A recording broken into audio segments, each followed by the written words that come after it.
हर हर हर थोडीशी हर धन्यवाद. एकदा जोरदार टाळ्या आमच्या साऊंडवाल्यांसाठी वाजवा. अतिशय उत्कृष्ट साऊंड आणि त्याच्यामध्ये असलेली त्यांना ओळख की कोणाला कितपत पाहिजे. कारण या ठिकाणी महिला वर्ग बसलाय. प्रत्येक आम्ही बुवा लोक सांगत असतो की घरचा मिक्सर आणि ह्या मिक्सरमध्ये भरपूर फरक आहे.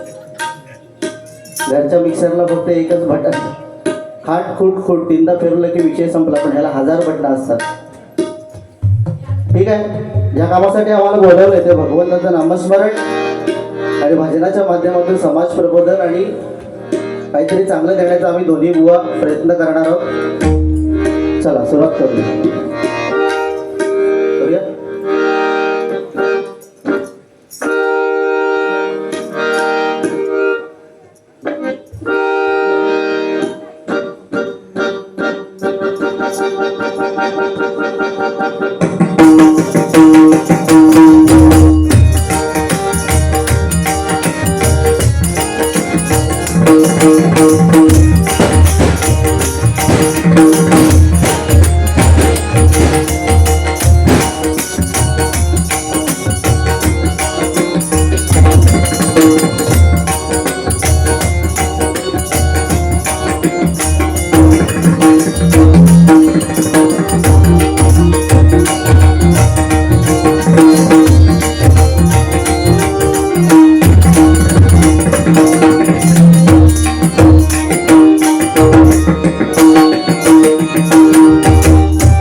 सुस्वागत आणि धन्यवाद. प्रथमतः येथील रंगदेवता आणि स्थानदेवतेला विनम्र अभिवादन करून छत्रपती शिवाजी महाराजांच्या 50 वर्षाने पावन झालेल्या आपल्या या कोकण भूमीतील साकुरी त्रिशूल कोरबा सुतारवाडी तालुका गुहागर जिल्हा या ठिकाणी विश्वकर्मा जयंती उत्सव हा 2 दिवस केली. आता आपण त्या ठिकाणी सादर करण्याच्या निमित्त आम्हा 2 बुवांना या ठिकाणी भजनाच्या माध्यमातून परमेश्वराची सेवा करण्याची सुसंधी या मंडळाचे अध्यक्ष सन्माननीय गाव कमिटी अध्यक्ष श्री गणेश शिवेलकर, उपाध्यक्ष श्री अब्दुल नागनसकर, सेक्रेटरी कुमार आदित्य शिवेलकर, खजिनदार अनिल शिवेलकर, उपखजिनदार विवेक शिवेलकर, त्याचप्रमाणे मुंबई कमिटी अध्यक्ष प्रसाद शिवेलकर, उपाध्यक्ष स्वप्नील शिवेलकर, सेक्रेटरी आदित्य शिवेलकर, खजिनदार ऋषिकेश शिवेलकर, त्याचप्रमाणे महिला कमिटी अध्यक्ष सौ रिद्धी शिवेलकर आणि उपाध्यक्ष सौ अक्षरा नागपूरकर. आपण 2 बुवांना या ठिकाणी भजनाच्या माध्यमातून परमेश्वराची सेवा करण्याची सुसंधी या मंडळाला प्राप्त करतोय. त्याबद्दल मी स्वतः साई प्रसादी भजन मंडळ फडणूस कटेवाटा तालुका संगमेश्वर जिल्हा रत्नागिरी. मी स्वतः गोवा गौरव अशोक पांचाळ मला या ठिकाणी पक्वास साथ करतात. ते सुप्रसिद्ध पक्वास वादक आणि आमचे परममित्र सौरभ भोगले त्याचप्रमाणे आम्हाला या ठिकाणी तबला साथ करतात. या गृहागत शाख प्रदीप साठले यांचे पुतणे वेदांत साठले यांना एक जोरदार टाळ्या आमच्या वेदांतसाठी वाजवा. एक नवा आपल्या गुहागरातला एक नवा उभरता तारा या ठिकाणी तबला साथ करतो. त्याचप्रमाणे माझी सर्व मंडळी त्याचप्रमाणे मला आज प्रतिस्पर्धी म्हणून मी बोलायला हवे ते महादेश्वर प्रासादिक भजन मंडळ नाडण तालुका देवगड जिल्हा सिंधुदुर्ग बुवा आहेत सन्माननीय आमचे परममित्र संदीप पुजारी बुवा या ठिकाणी पक्वास साथ करतायत. ते सन्मान्य संकेत राव आणि तबला साथ करतायत.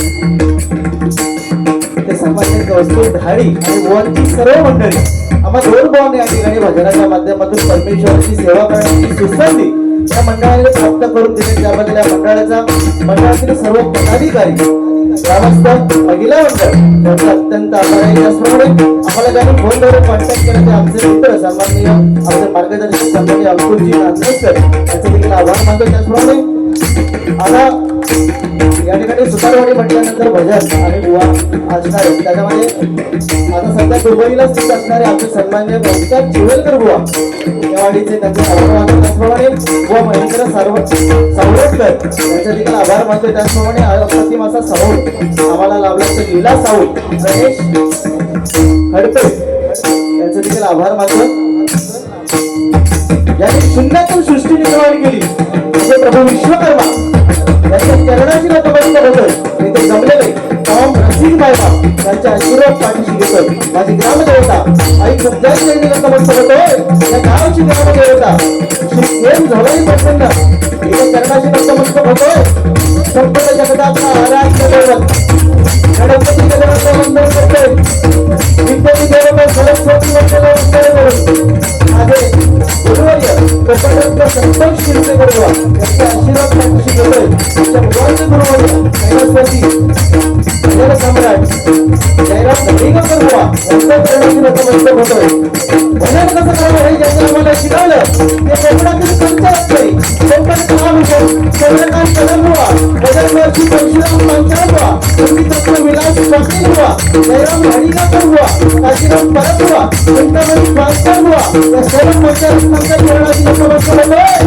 धर्म कसा जपला पाहिजे हे ज्यांनी आम्हाला शिकवलं ते धर्मरक्षक छत्रपती संभाजी महाराजांना मानवतो सरस्वतीमाते समान मानणाऱ्या छत्रपती शिवाजी महाराजांना मानाचं वगैरे या ठिकाणी हरिनामाला सुरुवात करतोय.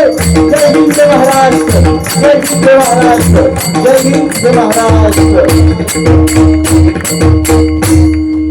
धन्यवाद. त्या ठिकाणी आमचे मित्र आणि सुप्रसिद्ध बुवा तसेच पखवाज वादक सन्माननीय पिलवलकर बुवा कौशल पिलवलकर बुवा या ठिकाणी उपस्थित. एकदा जोरदार टाळ्या आमच्या बुवांसाठी वाजवा. आमच्या सुतार समाजातील एक उगवता तारा. धन्यवाद. अतिशय उत्कृष्ट नियोजन. फक्त थोडासा यायला मला उशीर झाला त्याच्यामुळे दिलगिरी व्यक्त करतो. उशीर म्हणजे आलो ठीक आहे 9:45 पर्यंत आलो होतो. बोंग काही पॉईंट भेटलेलो मी उशीर आलेलो आहे. जो माणूस आता शांत फक्त दिसतात तुमचं तो शांत नाही त्या जनावरला बेकार हरकत नाही. आज खूप वर्षानंतर खूप दिवसानंतर असं म्हणता येईल. धन्यवाद. या ठिकाणी महिला वर्ग श्री विश्वकर्मा महिला मंडळ यांच्याकडून माझ्यासाठी 501 रुपयाचा पर्स केला. धन्यवाद. मंडळाकडून स्वीकारतो आणि त्यांना लाख लाख धन्यवाद देतो. धन्यवाद धन्यवाद धन्यवाद धन्यवाद. बाकी मी काय बोलणार नाही. महिलांनी या ठिकाणी बक्षीस दिलंय. तुमचा आशीर्वाद तुमचं प्रेम असंच आम्हा दोन्ही बुवांवरती राहू दे. जोडीला आज बरेच दिवसानंतर संदीप पुजारी बुवा आहेत आणि खरोखर एक कोकणातलं एक मोठं नाव की हास्य जत्रा ज्याला आपण म्हणतो. एकदा जोरदार टाळ्या आमच्या संदीप पुजारी बुवांसाठी वाजवा. आणि खरोखर म्हणजे स्वतःवर विनोद करून भजन कसं उठवायचं असतं त्याचं जिवंत उदाहरण म्हणजे दुसऱ्याला न बोलता. आता बाकीच्यांबरोबर करत असतील कदाचित, बरेचसे त्यांच्याबरोबर त्यांना बरंच काय काय बोलतात बुवा लोक, पण हरकत नाही. आज मला अभिमान वाटतो आमच्या सुतार समाजाचा की बुवा तुम्हाला दुसरी वेळ इथं आणलं, एकदा जोरदार टाळ्या आमच्या मागच्या.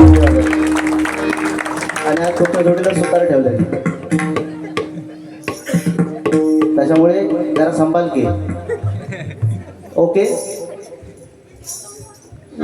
हरकत नाही. ज्या कामासाठी आम्हाला बोलवलं ते भगवंताचं नामस्मरण आणि त्याच्यात समाज प्रबोधन. कारण मंडळी सध्याची परिस्थिती बघता, सध्या भजन म्हणजे 2020 भजन म्हटलं की फक्त एकमेकाला बोलायचं, इकडे तिकडची भरपूर अशी गाणी म्हणायची, असं सध्याची परिस्थिती आहे. आमचं दुर्दैव आहे बुवा लोकांचं की आमच्या भजनाला आज नियम आले. आज हेच नियम क्रिकेटमध्ये होते, कबड्डीमध्ये होते, परंतु आज आमच्या भजनाला नियम आहेत का, त्याला कारणीभूत आम्ही होतो. कारण आम्ही तुम्हाला वाईट ऐकायची सवय लावली. का नाही लोक थांबणार, काहीतरी चांगलं. आज विश्वकर्मा जयंती आहे. विश्वकर्मा जयंतीच्या निमित्ताने आपण प्रभू विश्वकर्मांची सेवा करणं किंवा त्यांच्याबद्दल काहीतरी चांगले शब्द सांगणं ह्याच गरजेचं आहे. आणि मंडळी हल्ली जोक्स असतील किंवा सगळ्या गोष्टी आपल्याला गुगलद्वारे सगळं मिळतंय, परंतु ही सगळ्या गोष्टी आज ज्याने शून्यातून सृष्टी निर्माण केली, तरी ब्रह्मा विष्णू महेश या धरतीचे, या पृथ्वीचे पालन पोषण करते असले तरी त्यांच्याही वरती अग्रेसर असं नाव कोणाचं असेल तर आपल्या विश्वकर्मांचं एकदा जोरदार. जसं मगाशी सांगितलं की स्वर्ग, रावणाची लंका, कृष्णाची द्वारका कोणी बांधली असेल तर प्रभू विश्वकर्माने. एवढी ताकद या विश्वकर्माच्या हातात. त्यांचं हे आज उत्सव सोहळा, काल विश्वकर्मा जयंती झाली. तुम्हाला सर्वांना शुभेच्छा देतो. भजनाची सुरुवात करूया. बाकी बुवांना मी तसं काय बोलणार नाही, कारण बुवा बोलण्यात खूप पटायचं आहे.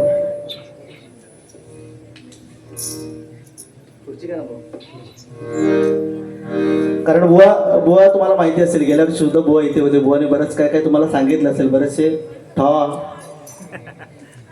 बरेचसे बुवांनी तुम्हाला किस्से सांगितले आणि खरोखर ते सुद्धा गरजेचे आहे. परंतु एक गोष्ट मला या बुवांची आवडते की तो समोरच्याला न दुखावता ते भारी करतात. एवढीच फक्त तुम्हाला देखील शुभेच्छा देतो आणि भजनाची सुरुवात करतो.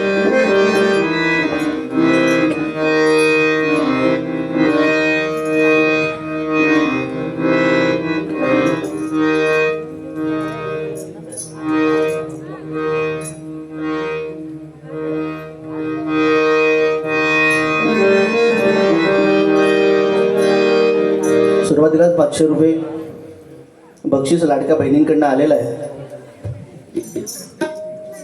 सध्या त्यांचा जोर आहे.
धनी सा धनी सा ग म ग ग म ग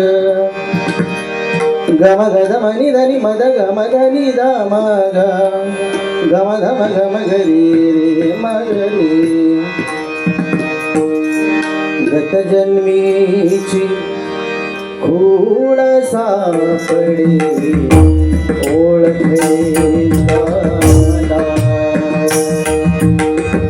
गत जन्मीची खूण सापडे ओळखे मला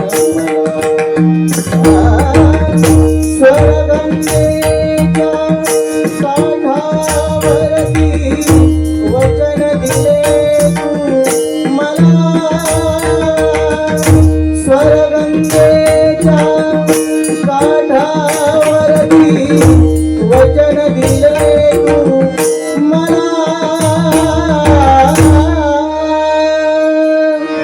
ज्ञानियांचा राजा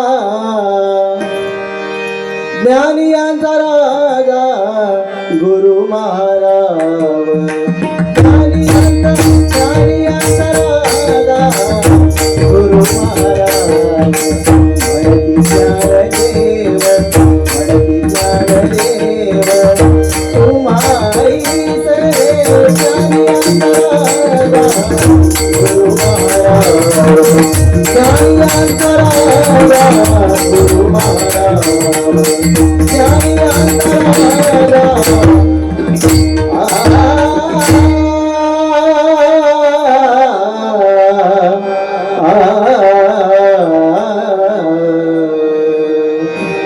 ओम नमो जियाद्या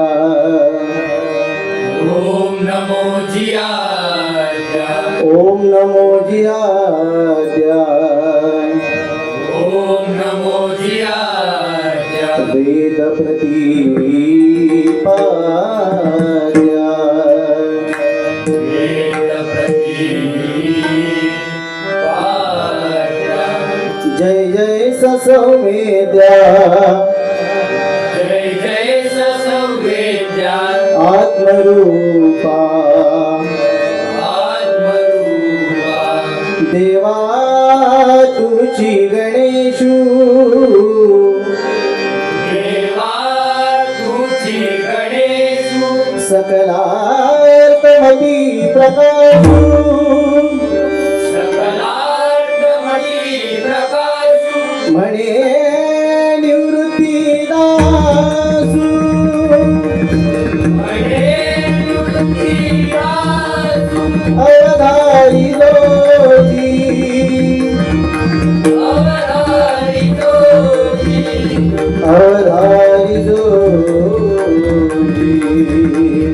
अवधारी जोशी अवधारी जोशी अवधारी जोशी ओम गणपतये नमः ओम गणपतये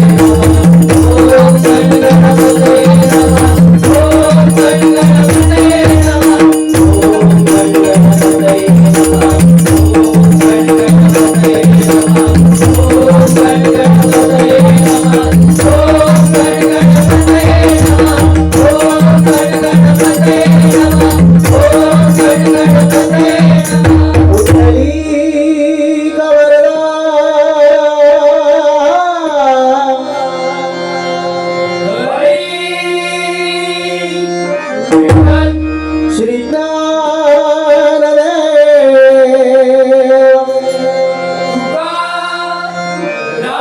श्री पंढरीनाथ श्री गणपती गजानन प्रभु रामचंद्र प्रभु विश्वकर्मा जगद्गुरु दत्तात्रय संत संकल्पाचा दाता श्री सत्यनारायण श्री स्वामी समर्थ श्री साईनाथ परमपूज्य गगनगिरी श्रीदेव माणकेश्वर श्रीदेव कुणकेश्वर श्रीदेव सोमेश्वर श्रीदेव सिद्धिविनायक बजरंग हरी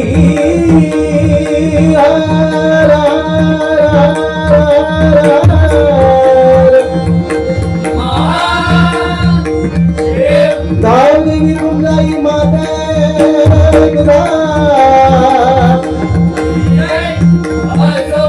देवी ठेंगोलाई माता कैलासवासी बाळ सुप्रसिद्ध भगवंत गुरुवर्य संतोष शिरसेकर छत्रपती शिवाजी छत्रपती संभाजी धन्यवाद धन्यवाद खरोखर आल्यानंतर एक समाधान केवढा मोठा कार्यक्रम या गावात होतोय एकदा जोरदार टाळ्या ह्या मंडळासाठी वाजवा अतिशय स्तुत्य कार्यक्रम मंडळासाठी फक्त एकच सांगतो की ना पैशासाठी ना स्वार्थासाठी ना पैशासाठी ना स्वार्थासाठी साखरी त्रिशूल सुतारवाडी ही फक्त फक्त भजनासाठी फक्त आणि फक्त भजनासाठी फक्त आणि फक्त भजनासाठी धन्यवाद. या ठिकाणी आमचे मित्र नांदसकर देखील आलेले आहेत त्यांचे देखील आभार मानतोय.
सारे सारे मरे मपा मपा नि पमरे मपा मणि पनि मपा रे मपा नि पमरे रे आ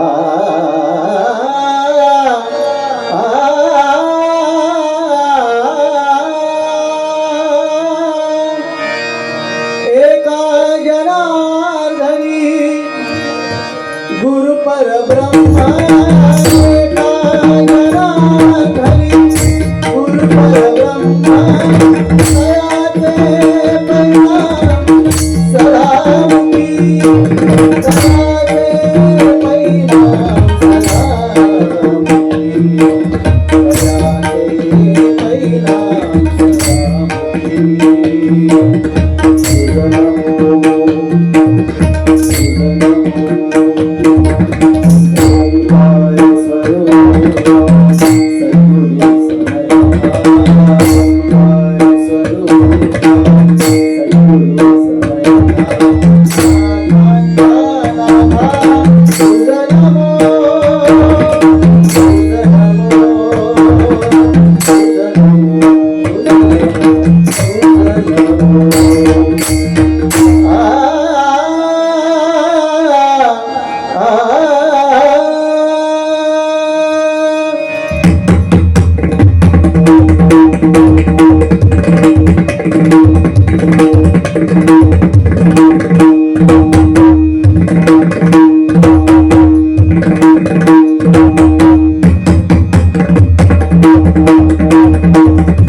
तड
धन्यवाद धन्यवाद धन्यवाद.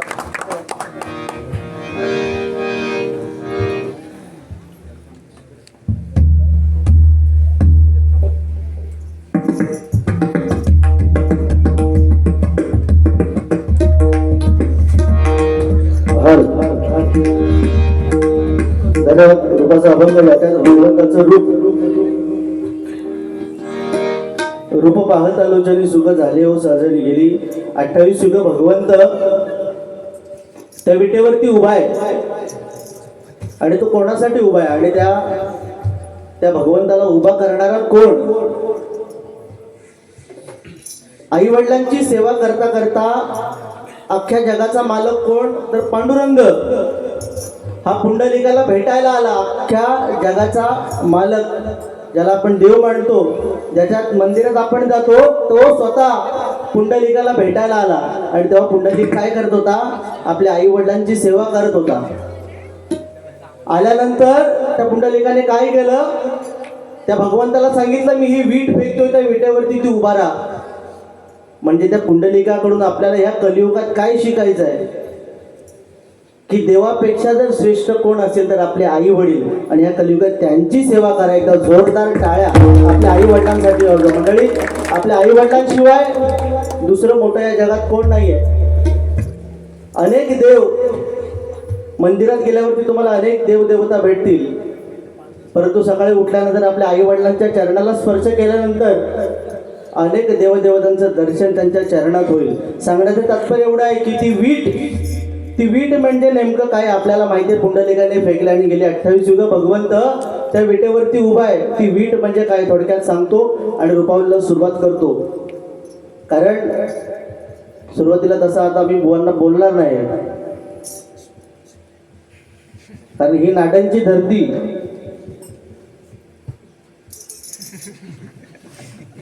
बाकी मी बाकीच्या जर तुम्हाला टाकलं पेकीला अजित बोलणार नाही. जवळचे मित्रात मध्ये ते, कारण एक त्यांची खासियत आहे, आपल्या टाकल्यावरती ते जोक करणार, बाकी त्याच्याकडे दुसरं काही विषय नाही. बाकी बरं आहे ना? उंचीत पण बघितलंच एकदम एवढेच आहे. म्हणजे अफजल खानाने शिवाजी महाराजांची भेट होती तशी मागाशी वाटलं मी अफजल खान आहे की काय, जेव्हा माझ्या बाजू गेले तेव्हा. पण चांगलं, तुमका चांगली ती उपमा दिली. ओके. बाकी जनावर लय भयानक आहे. एकदा कोणावर तुटावून पडला की समोरच्यात सोडणार नाही. आणि गाणी बिडी बुवा अतिशय जबरदस्त म्हणतात. त्यांचं एक फेमस गाणं, आता ते मध्यंतरी त्यांचा एक गाणं होता, या मंडळाने टकला आणला. आणि खरोखर ते गाणं त्यांचं एवढं फेमस आहे ना, या मंडळाने टकला आणला. म्हणजे लोक म्हणतात या माझ्या पप्पांनी गणपती आणला, पण हे म्हणतात या मंडळाने टकला आणला.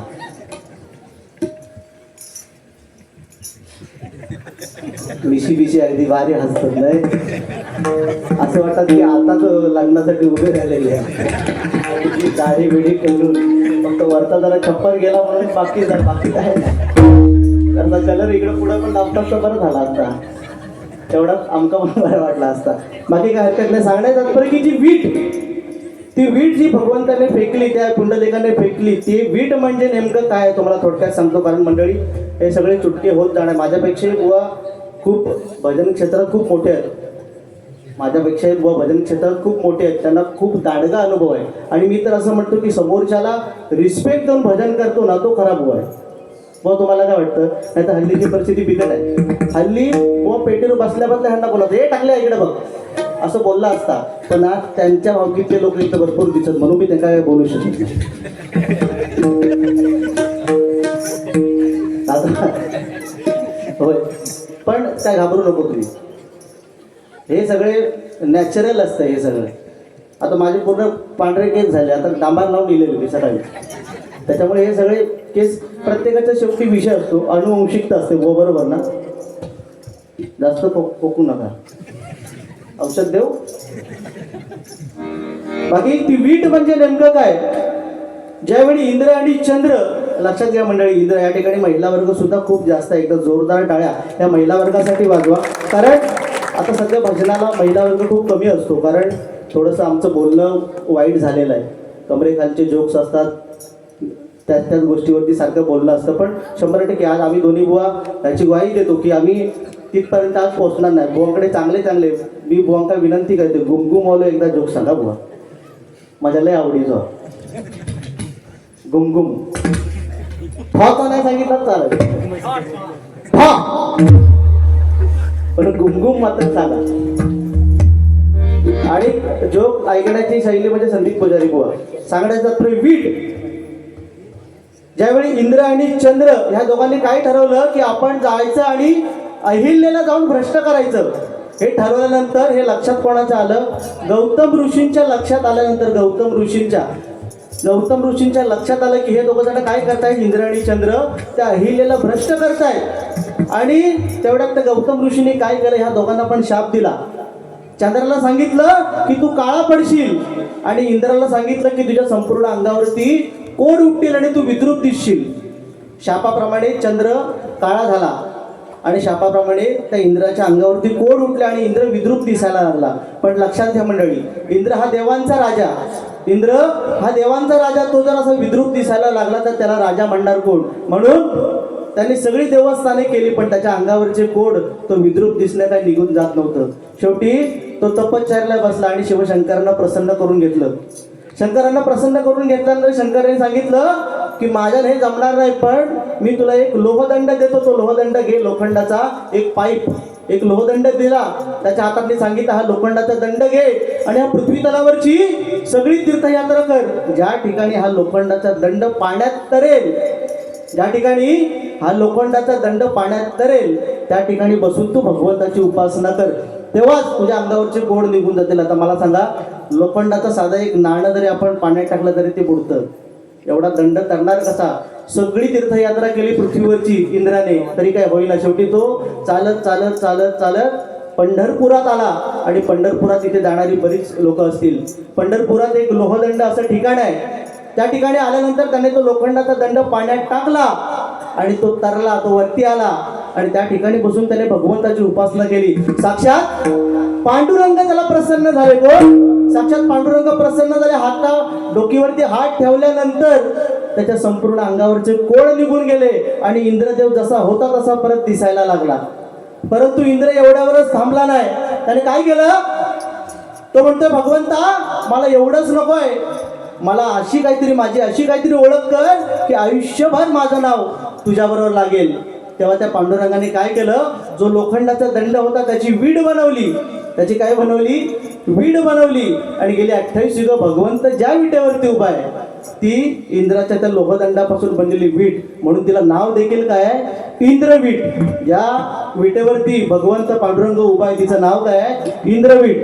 या सगळ्या गोष्टी सांगणं मंडळी भजनाच्या माध्यमातून खूप गरजेचं आहे, कारण सध्या AI चा जमाना आहे. AI सगळ्यांना, हे पण महत्वाचं आहे. बापरे, पहिल्या रुपावलीपर्यंत पुरं पान भरलेलं आले. आज बार घालणार होतं ठॉप.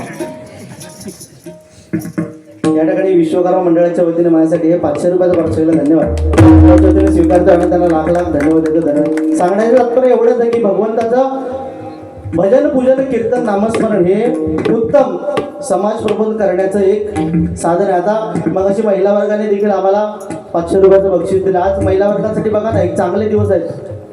आज महिलांसाठी सरकारने खूप चांगले 1500 रुपयाचे तुम्हाला हप्ता प्रत्येक महिन्याला. पहिला नव्हता कोणाला. पहिला असा जेव्हा वाडीत कुठेतरी पूजा असायची, असा कुठेतरी कार्यक्रम असला की महिला एकत्र यायच्या आणि त्यांचं एकमेकांशी बोलणं असायचं, काय ग तुझा मुलगा कसा आहे, तुझी मुलगी कशी आहे, त्याचं लग्न बिग्न ठरलं की नाही. पण आता ते काही राहिलेलं नाही. आता जर 4-5 महिला एकत्र आल्या फक्त एकच प्रश्न विचार, हे तुझं मागच्या महिन्यात तो लाडक्या बहिणीचा हप्ता येईल की नाही. बघा ना, व तुम्हाला सांगतील की मंदिरात गेल्यानंतर सुद्धा महिलांना प्रथम स्थान आहे. आरती, साधना, पूजा सगळे महिलांसाठी आहे, आमच्यासाठी काय नाही. जो तुम्ही विचार करता तो मी म्हणणार नाही. मग समजलं तुमच्या मनात काय नाही. फक्त एवढंच सांगेन की सरकारने या सगळ्यांना महिलांना एवढे सगळे पैसे द्यावेत. मी म्हणतो 1500, 5000, 10,000, 15,000 पर्यंत जरी केलं, 20,000 जरी केलं तरी बरं होईल. म्हणजे आम्हाला कुठे कामाला जायला नको. पण या सगळ्या गोष्टींची सवय आपल्याला लागून जाईल आणि आपण काम मात्र विसरून जाईल. सरकारला एवढीच विनंती आहे की ह्या सगळे 1500 रुपये तुम्ही द्या, सगळ्या गोष्टी स्कीम काढा. पण आज मुंबईसारख्या ठिकाणी जेव्हा मी फिरतो तेव्हा आमची बहीण, आमची आई, आमची बायको जेव्हा घराच्या बाहेर पडते ना तेव्हा ती सुरक्षित नसते. ती परत घरी सुरक्षित येईल काय याची शाश्वती नाही. 3-3, 4-4 वर्षाच्या मुलीवर बलात्कार होत आहेत. सरकारला एवढीच विनंती आहे, 1500 द्या, 2,000 द्या, 2,500 द्या, 5,000 द्या. फक्त आमच्या महिलांना सुरक्षतेसाठी एक चांगला कायदा काढा, एवढंच फक्त भजनाच्या मार्गातून सांगेल, बाकी काय नाही. बाकी भजन हे चांगलं समाज. आता व्यसन, सध्याच्या तरुण पिढीला व्यसन. आता पान खाल्ल्याने म्हणतात आवाज सुटतो.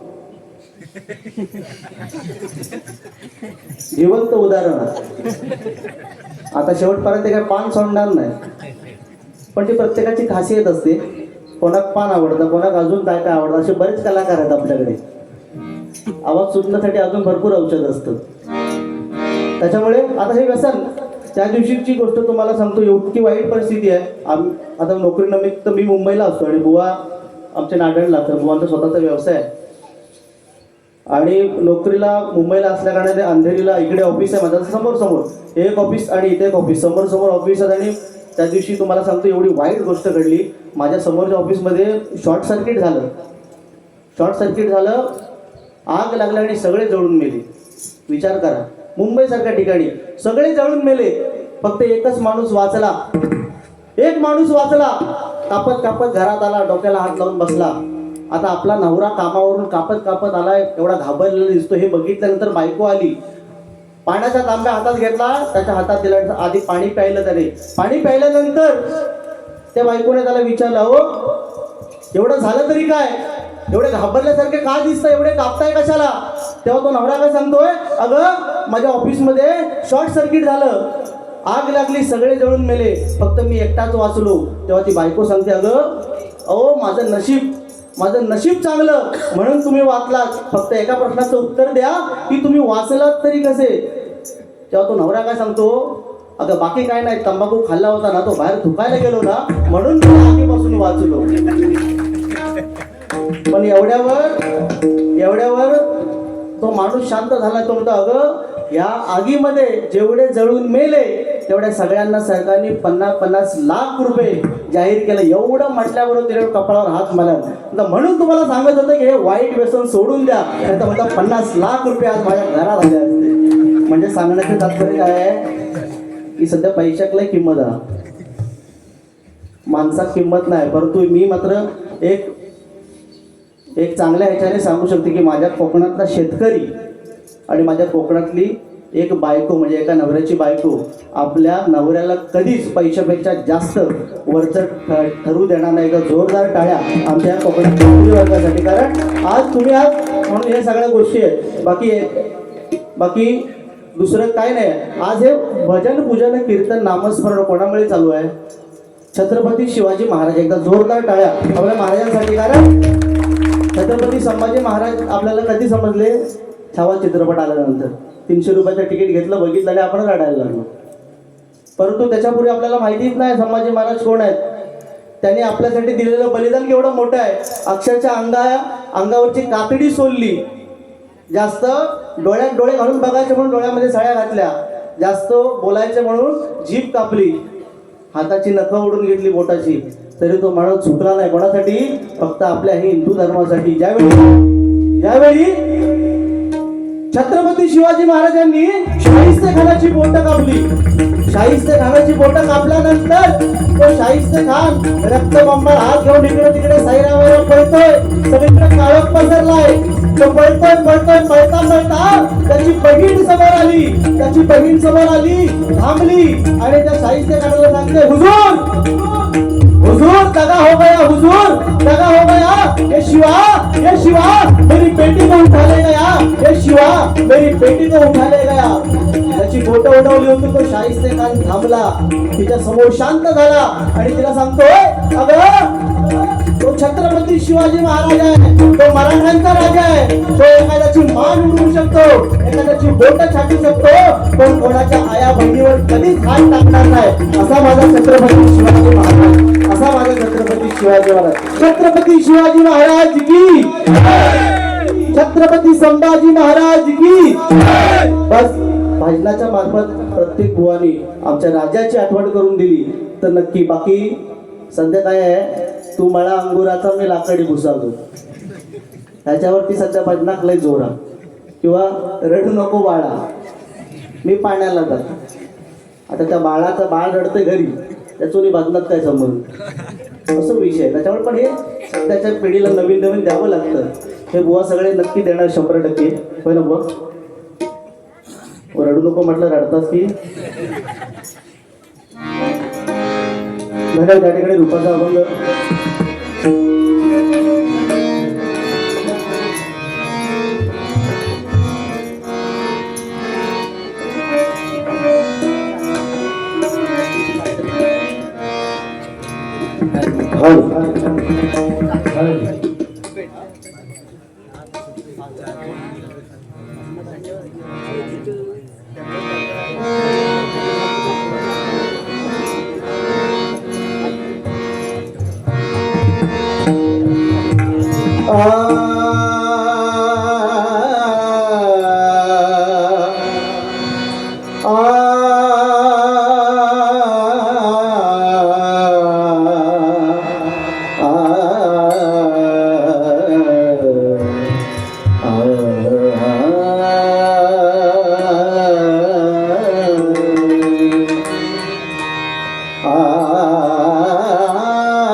भक्ती भूल मन झाले, भक्ती भूल मन झाले तुझ्या पुण्यासाठी. भक्ती भूल मन झाले तुझ्या पुण्यासाठी.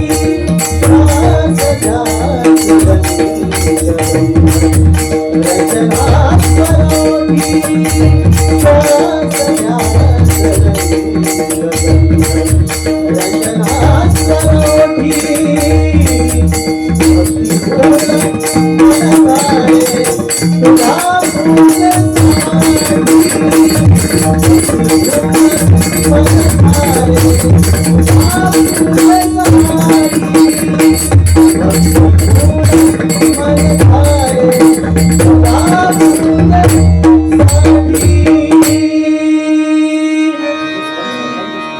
सुंदर ते ध्यान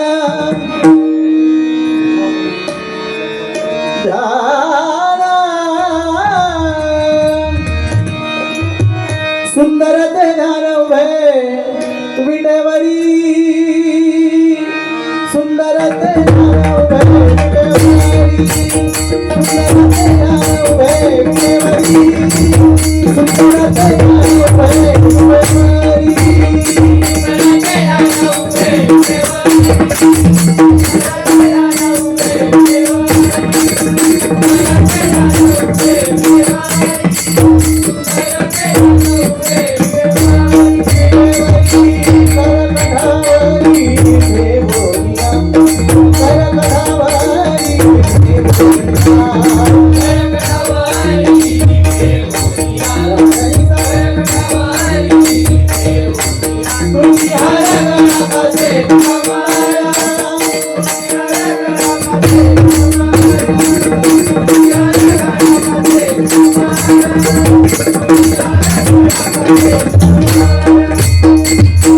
आवडे निरंतर हेची ध्यान आवडे निरंतर आवडे निरंतर आवडे निरंतर आवडे निरंतर हेची ध्यान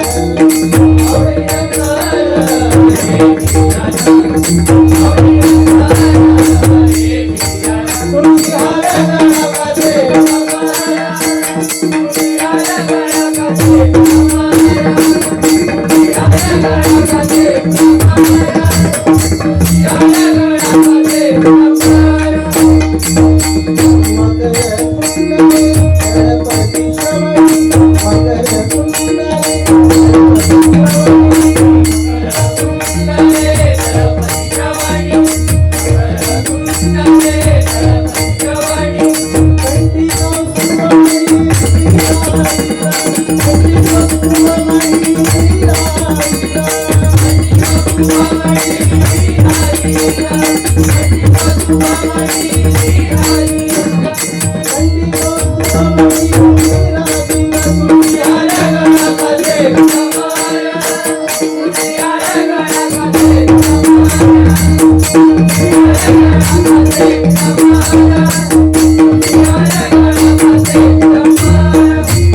धन्यवाद धन्यवाद धन्यवाद.